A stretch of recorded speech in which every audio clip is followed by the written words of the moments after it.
Got in the door with the Thome grant, which is a great opportunity for us about diabetes prevention and education.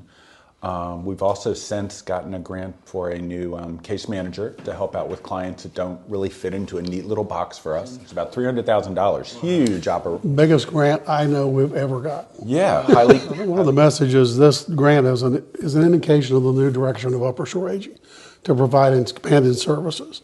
One of our challenges is funding. We have dreams and plans for all sorts of things we want to do, but it takes money. And the counties are very generous in supporting us, but we can't ask them to provide all the operational funding we need. We've got to find other sources for operational funding. And we're going to hire a part-time case manager that isn't in one of our programs. It's just a general navigator. I had this son call, I don't want to take up too much time. I had this son call from out of state last week before we closed for holiday. Dad had taken a turn. He was always living independently. The son has no idea what his resources are, what his options are. You can hear, I've lived this, you can hear the emotion in his voice.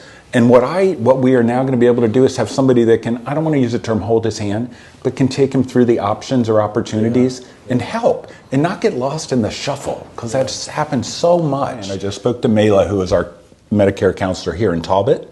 She has seen 156 clients so far, and she is coasting toward 200. And I said, well, Mela, give me some examples. She said, just this morning, she saved a gentleman over $1,100 a year on his Medicare premium, simply because he had been choosing a more expensive option that he did not need. But until he sat down with, that's basically $100 more a month. When you're trying to figure out how to pay for your meds or your utilities or gas in your car. And we are launching a campaign to raise $150,000 for operational funding.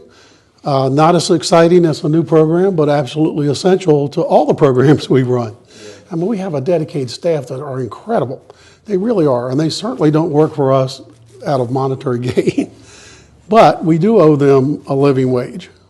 And we have other operational expenses that are critical to running any organization. And you're doing it because you just know that there are people out there in need, and you just got to keep making the ask. You got to keep telling your story. You got to get that message across that there are so many there, but by the grace of God go I. And I try to remember that every single day.